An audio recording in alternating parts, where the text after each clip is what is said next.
roads begin at Troy, the Trojan horse there. I think that we will be seeing that, of course, a reconstruction. I think we will be seeing that once we get into the ancient city. I will be talking much more about the history in a little while. So the taxi there was 850 Turkish lira, that is $25 or 22 euros for about a 35-minute drive there. And then he offered to wait for an hour and take me back, and it would have been 1,600 total, including the wait time. So a perfectly good deal there, but I didn't want to be limited to just 1 hour. I really don't know how long it will take to tour the city. Also, I'm getting hungry for lunch, and I'm thinking of going and getting lunch now. I saw a restaurant right down there. So this is the ticket office, and so one thing that I want to figure out is if there are buses going back, because there aren't taxis sitting around here, and so I could end up in a little bit of a predicament getting back, but I'm sure I'll figure something out. But let's see about this bus, if they're going to Çanakkale. And so that is it, the Trojan horse, under construction.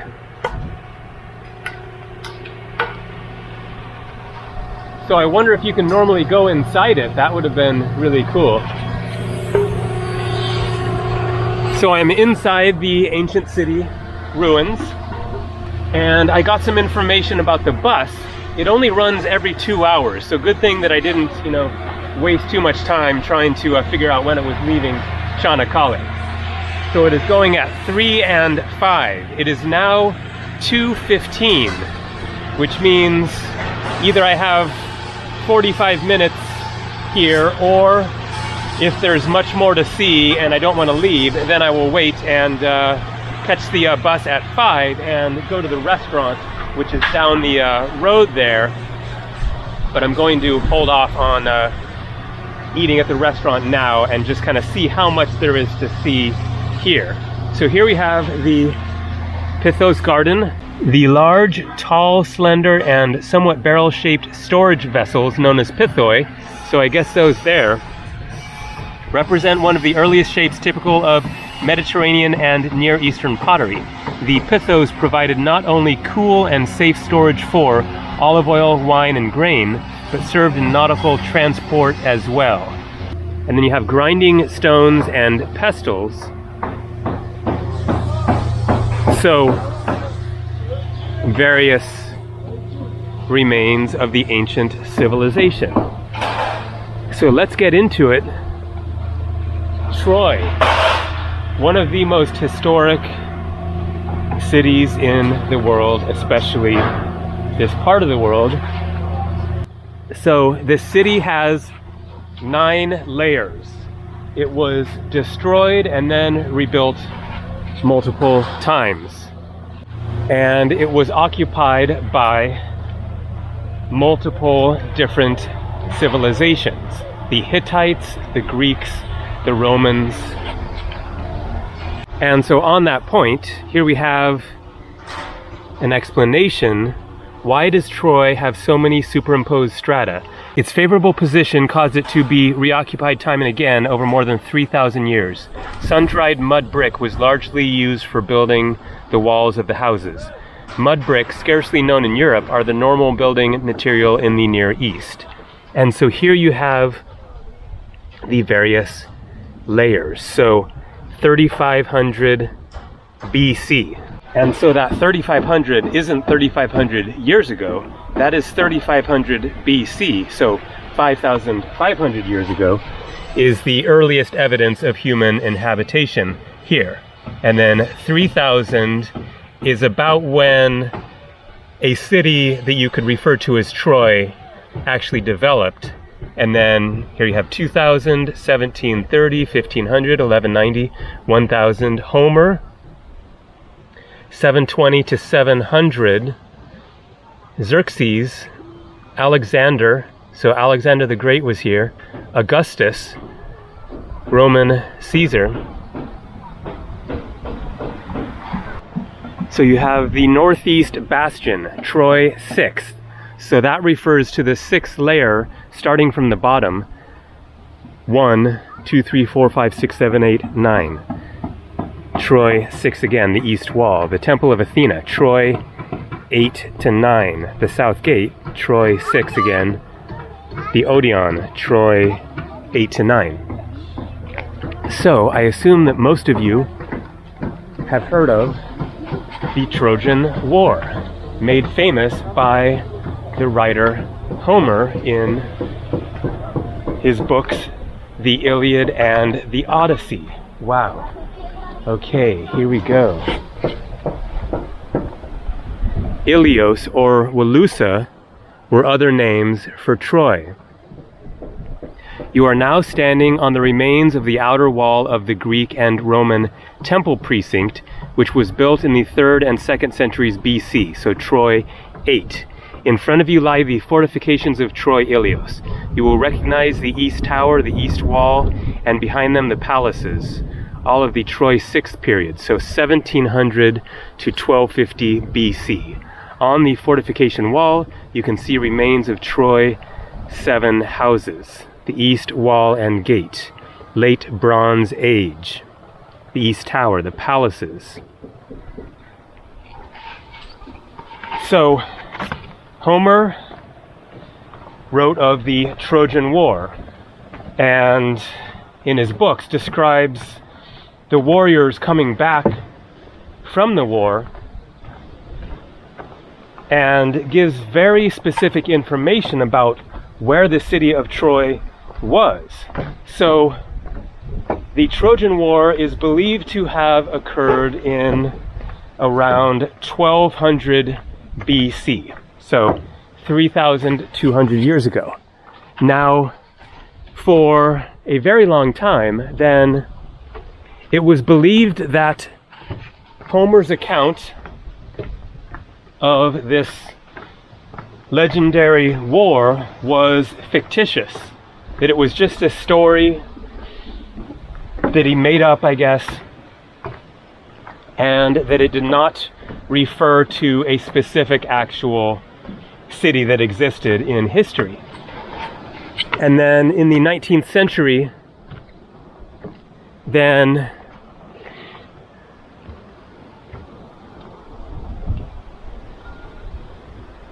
a German explorer, archaeologist, got some information about where the ancient city of Troy might actually be, and came here, and the information was correct, and they started doing excavations in 1871.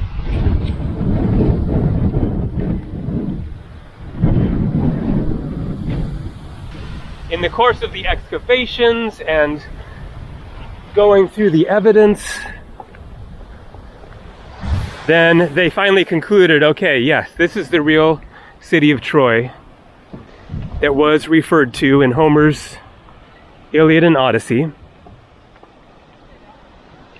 However, there is still no conclusive evidence that this Trojan War actually occurred.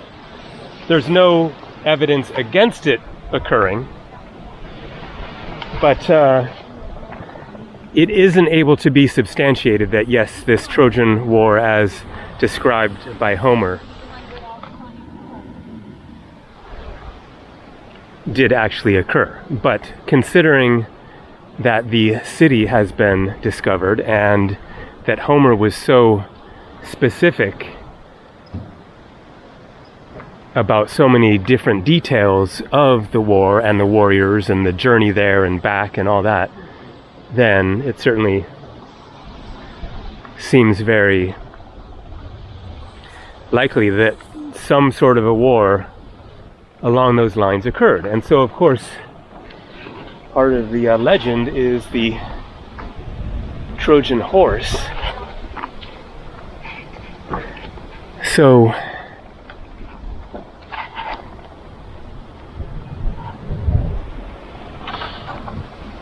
as the legend goes, the cause of the war was the stealing of Helen, the daughter of a Greek king, by the people of Troy.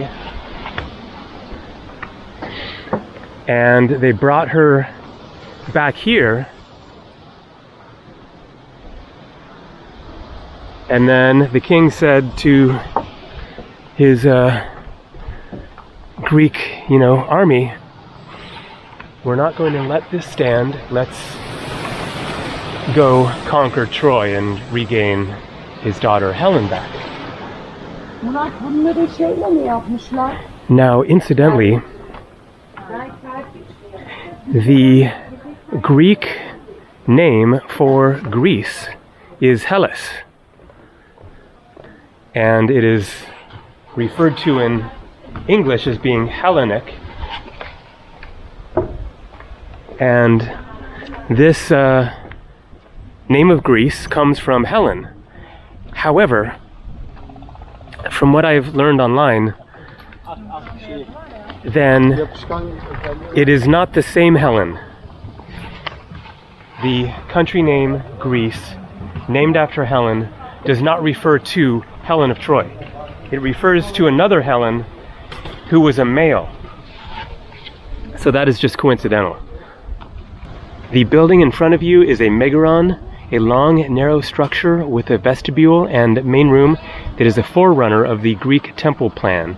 It is constructed of mud brick walls on stone foundations and came to light during the excavations of 1998 to 99. C14 analysis of carbonized grains of barley found inside the building provides a final date for the use of the building, destroyed by fire between 2290 and 2200 BC. A central hearth measured 1.2 meters in diameter, white plaster covered the interior walls, and the whitewashed floor bore the imprint and charred remnants of reed mats. The wealth of finds inside indicate at least some cult activity.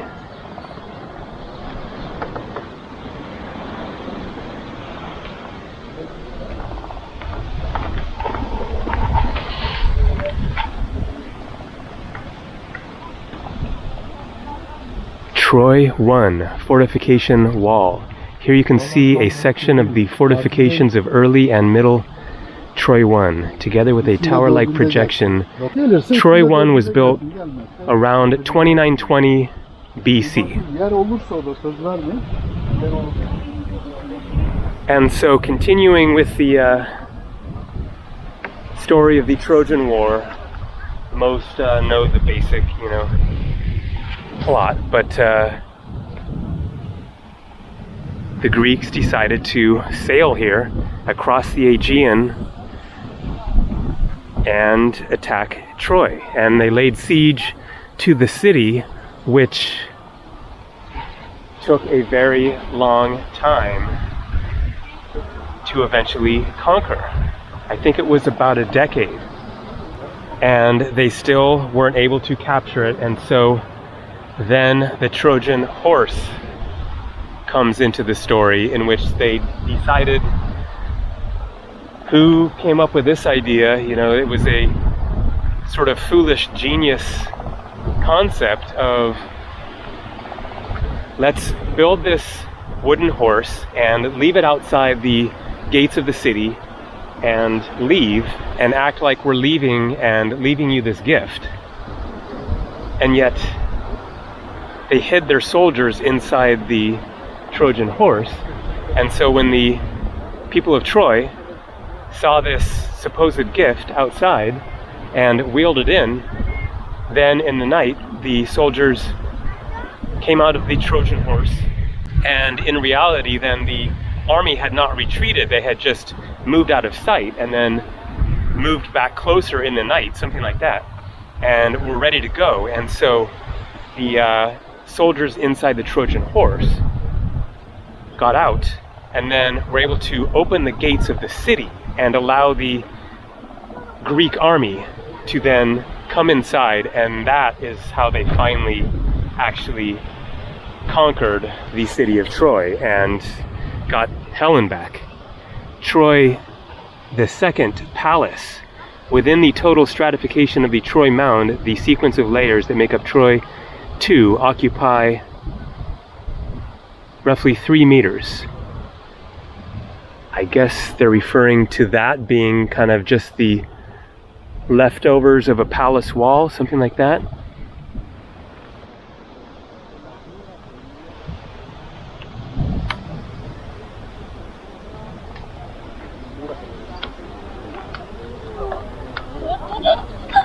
And so, if the legend is true of the Trojan War, that this actually occurred,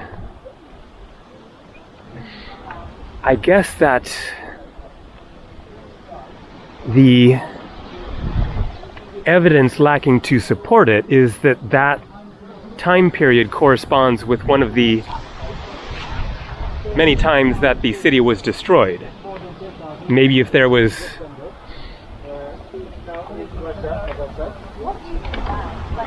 between we first came over here in 1868, we found the treasure in 1817. maybe if there was evidence of the city being destroyed in that 1200 BC time frame, then that would support the Trojan War story better. But whether or not the Trojan War actually occurred, then the city continued. And so that time frame of the Trojan War, 1200 BC, was firmly in the middle of the history of the ancient city of Troy.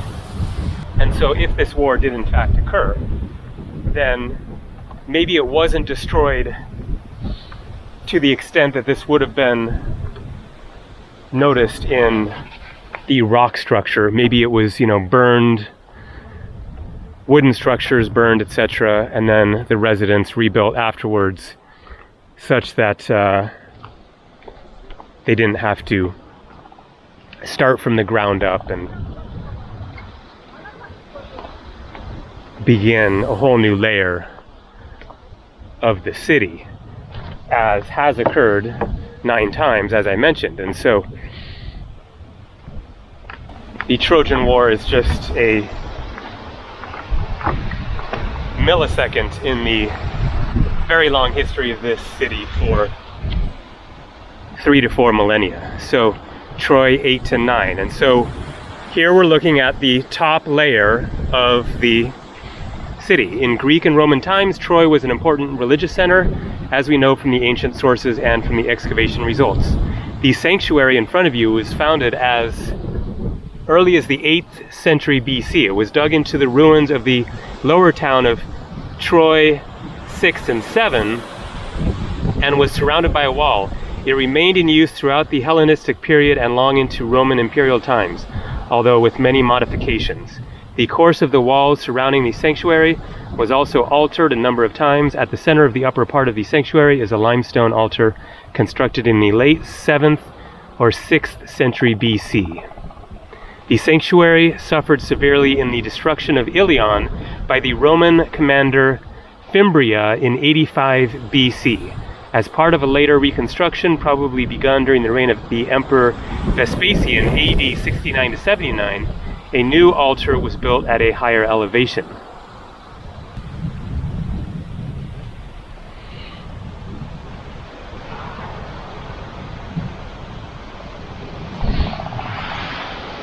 The lower city of Wilusa, Late Troy 6.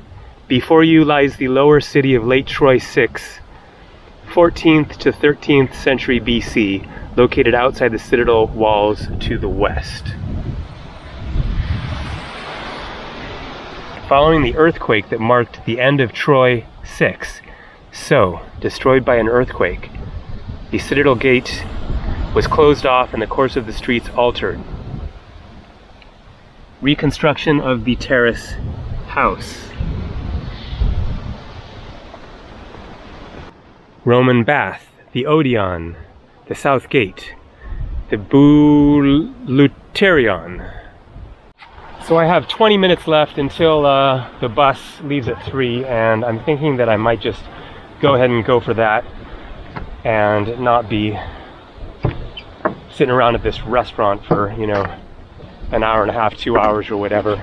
Also, with this cold of mine dragging me down and the hot sun, I'm thinking that it's better to get back to Çanakkale and find a nice restaurant there to relax and know that I have the transportation situation dealt with.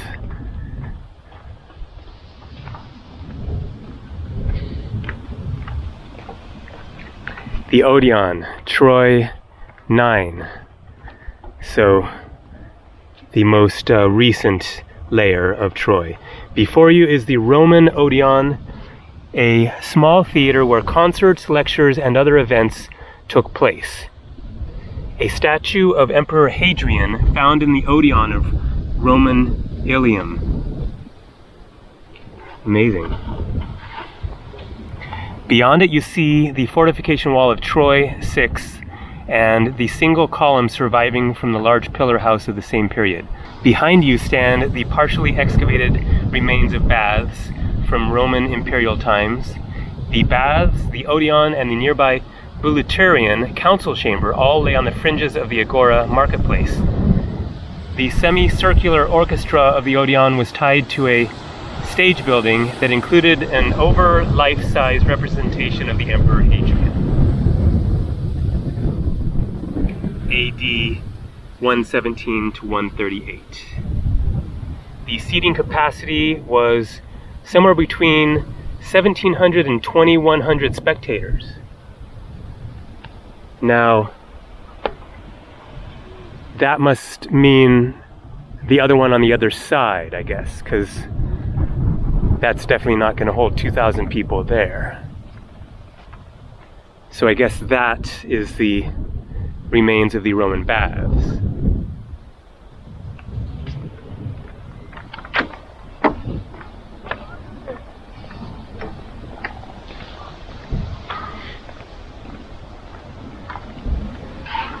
So I wasn't sure what it was going to be like here as far as what was going to be left, but I am quite impressed by what remains here. I mean, these structures are very much intact. I'm not sure how much that might have been reconstructed, but I mean, a full theater.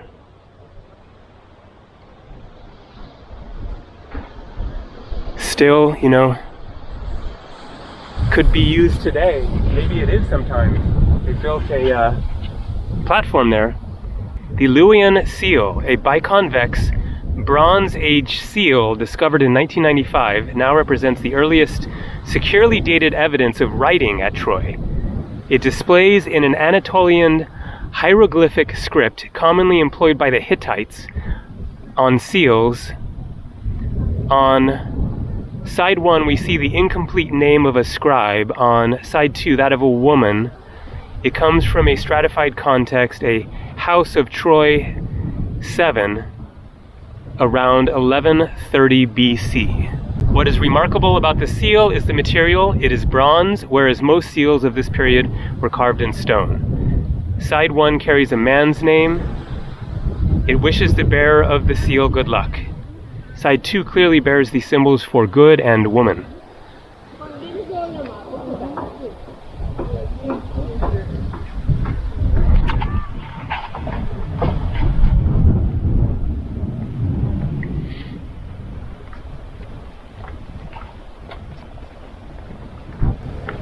The South Gate, Troy 6 to 7. You are now directly in front of the South Gate of Troy 6, probably the principal entrance to the citadel. Of the gate, only the roadway survives today. It led in a straight line up into the citadel and was entirely paved with stone slabs. In the middle of the road, a drainage channel, possibly of Troy 7th date, runs beneath the paving stones. The south tower was added to the citadel only later in Troy 6. The walls, whose execution is like those of the East Tower, are built directly on bedrock and are preserved to a height of 2 meters.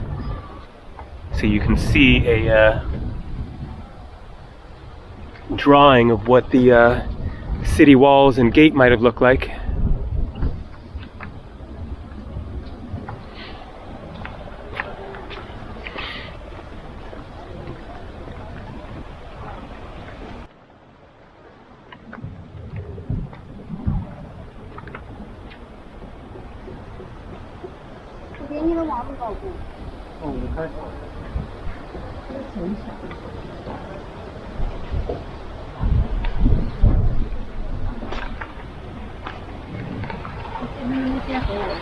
And so I'm now back at the beginning.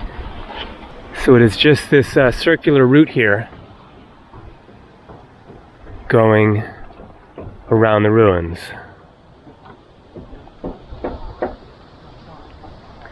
Very, very fascinating.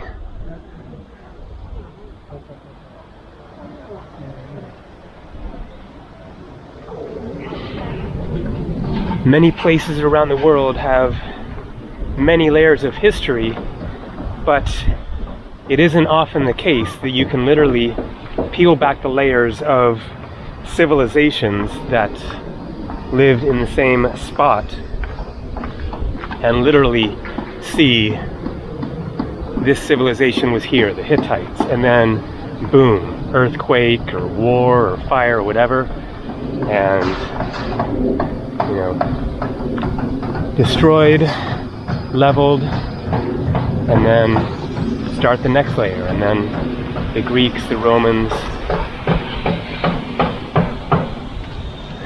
Really, really incredible. Here you can see some writing.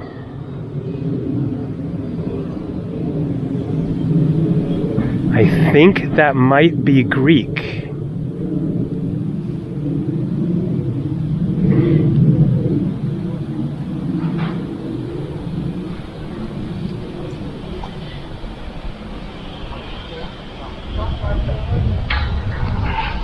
Okay, let's catch the bus back to Çanakkale.